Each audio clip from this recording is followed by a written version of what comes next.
All right, this one's going to teach you a little bit about how to do some of the formatting types of things in a Google document. Remember that anything that's truly graphic design that's going to have to do with layering images or shapes or movable text boxes and things like that is probably best done in slides, which can be reconfigured to be sheet page size or can be done to make a triple fold brochure or something.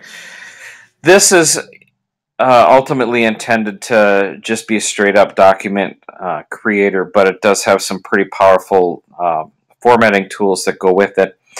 The tables has its own menu here at the top, and when you click on that, initially all you're going to get is the insert table because you don't have one yet. Once you do, it's just going to ask you how many different fields are you going to want. If you want your document to end up just to have two columns instead of one, you would pick a table of two here.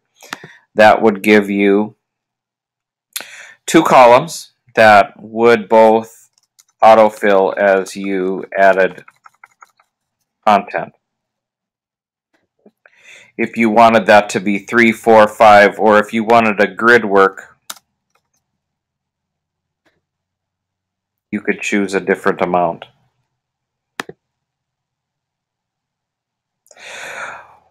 Once you've got a table made and you're clicked inside it, it opens up a lot of the other things that you can do to your table. You can insert rows or columns from here if you decide later that you wanted this to actually be 3. You can do that. Or you can downsize that as well. The most important part of this is the table properties. When you go into that, then you can change a lot of the things about the table itself. You can't do a lot of these things with the normal, ordinary editing tools, your formatting palette. They have to be done within the table itself. So you can change that the alignment might be centered in each square. Or you can change the background color so you have some columns that are shaded or not shaded. Most importantly, if you want that clean 2-column look, you can change your table border to be invisible, and then it'll disappear. It still exists there, just like what a lot of people like about Word.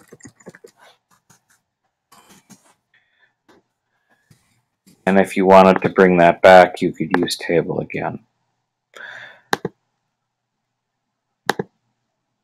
You can make them any color, of course. You can also decide how much padding there is within the cell.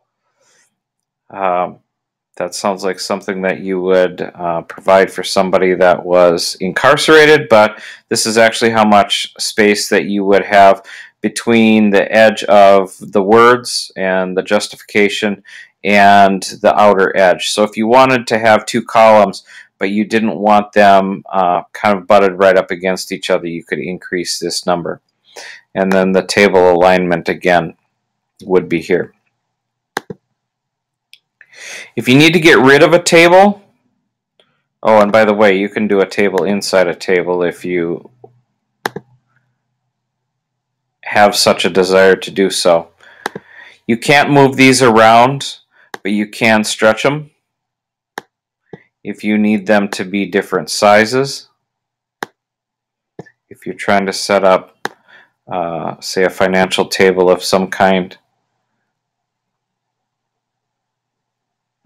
And if you want to get rid of it, you also have to do that from within the table menu.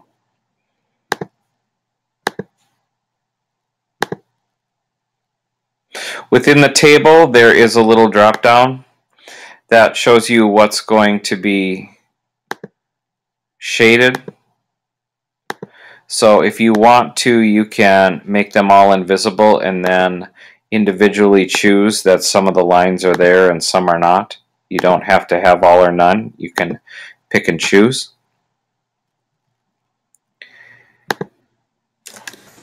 And that's about all there is to know about tables. Check it out.